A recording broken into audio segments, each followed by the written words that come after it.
perkenalkan nama saya Ernestin Putri Arsita. Saya Huberta Hilary, kami dari SMA Santo Aloysius II Bandung. Nah, pada kesempatan kali ini kami akan membahas mengenai rancangan lampu taman bertenaga surya. Seperti ini contohnya.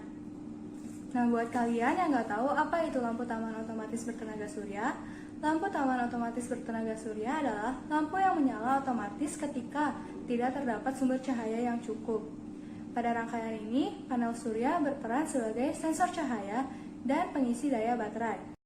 Ketika terdapat sumber cahaya, lampu tidak menyala dan baterai mengisi daya. Ketika tidak terdapat sumber cahaya, lampu akan menyala dari energi baterai yang terkumpul. Percobaan kali ini akan membahas lebih dalam mengenai jenis rangkaian apa yang lebih efektif dari dua panel surya, apakah itu seri ataupun paralel. Hal lain yang akan kita bahas adalah lama waktunya pengisian baterai yang dibutuhkan hingga terisi penuh.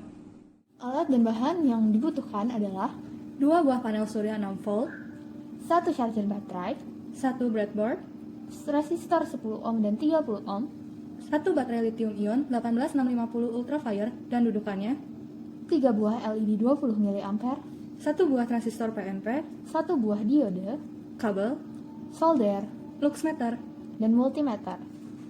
Berikut adalah gambar rancangan rangkaian yang kami gunakan.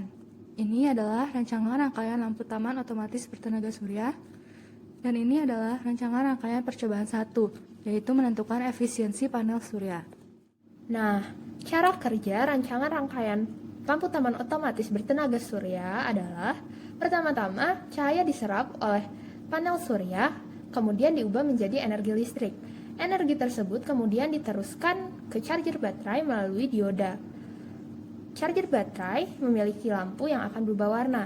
Jika baterai sedang mengisi daya, maka lampu akan berwarna merah. Sedangkan jika baterai sudah terisi penuh, lampu akan berwarna biru. Selain diteruskan kepada charger baterai, energi listrik yang dihasilkan oleh panel surya juga diteruskan pada basis transistor melalui resistor 1 yang bernilai 10 ohm. Ketika sumber cahaya sudah tidak ada, maka panel surya tidak akan menghasilkan arus lagi. Maka, arus dari baterai akan menuju charger baterai lalu diteruskan kepada emitor transistor.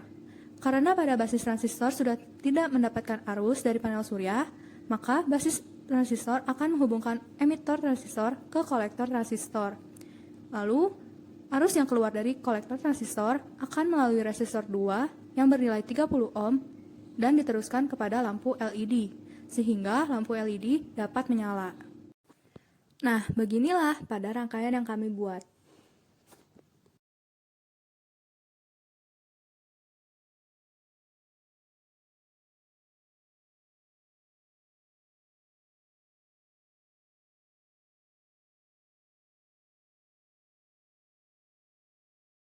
Pada percobaan kali ini terdapat berbagai variabel. Pada percobaan pertama, variabel tetap adalah resistor sebesar 30 ohm dan variabel bebas adalah jenis rangkaian pada panel surya. Pada percobaan kedua, variabel tetapnya adalah rangkaian dan variabel bebasnya adalah lama waktu pengisian baterai. Pada percobaan untuk mencari efisiensi pada rangkaian dua panel surya, yang pertama harus kita lakukan adalah mengukur intensitas cahaya yang ada pada saat itu dengan menggunakan aplikasi luxmeter yang dapat di-download di Play Store. Selanjutnya, kita mengukur tegangan yang dihasilkan dari panel surya dengan cara memparalelkan voltmeter dengan rangkaian tersebut. Hal itu berlaku untuk kedua rangkaian, yaitu rangkaian seri dan paralel panel. Berikut adalah rumus dan pengolahan data percobaan 1. Data yang kami dapatkan adalah sebagai berikut yang ditunjukkan pada tabel, di mana tegangan didapat dari pengukuran voltmeter, hambatan pada rangkaian yang kami gunakan adalah 30 ohm, dan arus yang didapat dihitung menggunakan rumus. Rumus yang kami gunakan adalah I sama dengan V per R, di mana I adalah arus, V adalah tegangan, R adalah nilai hambatan. Lalu ada juga rumus P sama dengan V kali I, di mana P adalah daya, V adalah tegangan, dan I adalah arus. Persamaan selanjutnya adalah persamaan efisiensi, di mana Pout merupakan daya, G merupakan intensitas iradiasi matahari sebesar 137.503 watt per meter kuadrat. A merupakan luas penumpang sebesar 132 cm kuadrat. Dari persamaan-persamaan tadi, maka dapat dilihat nilai efisiensi rangkaian paralel memiliki nilai lebih besar dibanding rangkaian seri senilai 45,39%. Hal ini membuat rangkaian paralel akan lebih efisien untuk ditaruh pada rangkaian lampu taman otomatis bertenaga surya. Pada percobaan 2, yaitu mencari lama waktu yang dibutuhkan untuk mengisi penuh baterai, yang kami lakukan adalah mengosongkan baterai hingga menjadi 2,6 volt, lalu memikir rangkaian lampu taman otomatis bertenaga surya. Rangkaian tersebut kami jemur dari jam 9 pagi hingga 5 sore. Tiap 2 jam penjemuran, kami mengecek pertambahan tegangan yang ada pada baterai.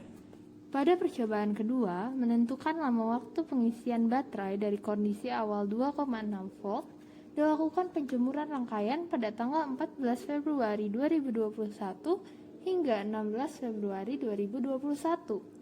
Hal ini dapat kita lihat dari kenaikan tegangan setiap harinya.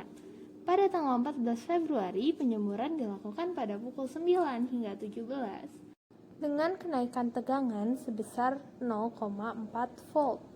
Begitu pula pada tanggal 15 Februari dengan kenaikan tegangan sebesar 0,5 volt. Pada tanggal 16 Februari, pengisian hanya dilakukan dari pukul 9 hingga pukul 15 karena baterai telah terisi penuh. Total waktu yang dibutuhkan untuk mengisi baterai adalah 21 jam. Berdasarkan percobaan yang telah dilakukan menghitung efisiensi panel surya, dapat disimpulkan bahwa rangkaian paralel memiliki nilai efisiensi yang lebih tinggi dibandingkan rangkaian seri. Maka sebab itu, rangkaian paralel akan lebih optimum untuk ditaruh pada rancangan rangkaian lampu taman otomatis bertenaga surya.